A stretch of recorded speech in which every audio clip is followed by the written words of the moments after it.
CIA just posted on its website a single-page summary, there it is, of a hostile encounter between the Russian army and a flying saucer that is said to have occurred sometime between 1989 and 1990.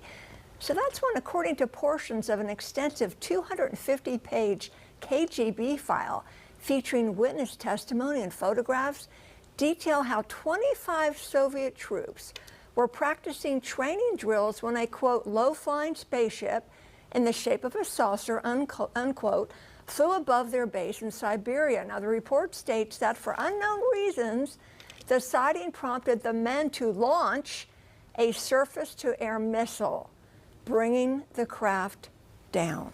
Wow, this is crazy. So what, in this report, what does it allege the soldiers, what do they do with the aircraft? I don't think it's what they did with the aircraft, it's what the aircraft or its occupants did with them. So yeah, this is what happened. According to the file, quote, 5 short humanoids with large heads, large black eyes emerged from the wreckage before fusing together into a single object, a spherical shape that emitted a buzzing sound. The report goes on to say the sphere burst into an explosion of white light, leaving 23 of the men, quote, turned into stone poles, unquote, while the remaining 2 that apparently were shielded from the blast by being in the shade escaped unharmed. Now, the bodies of the victims and what was left of the UFO were recovered by the Red Army and taken to a research lab outside Moscow, where it was found that the molecular structure of the men was that of limestone. What? So the light that petrified them was a source of energy that officials say is not currently known to humanity. Whoa. We literally said jaw-dropping at the top of the story. I'm sitting there going, what? This is a CIA report. We're not making it. This isn't a tabloid, okay? Okay. So this file that's now declassified by the CIA.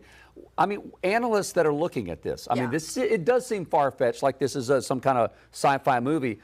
I mean, what do they say about these details? Right. So in the report, and according to the Independent that reported on the report, an unnamed CIA analyst is quoted as saying, quote, if the KGB file corresponds to reality, well, this is an extremely menacing case. The aliens possess weapons and technology that go beyond all of our assumptions. They can stand up for themselves if attacked. And an ex-CIA agent says if there was an incident, he suspects the actual report doesn't look much like what has come out decades later. You know, perhaps it's been embellished over time. Now, if somebody tried to attack you with a surface-to-air missile, would you retaliate? I mean, how could you not? Heck yes! I mean, yeah, you would. This is crazy. No, it's crazy. Turning into limestone, using weapons and lasers that are not even earthly, that are out of this world, literally.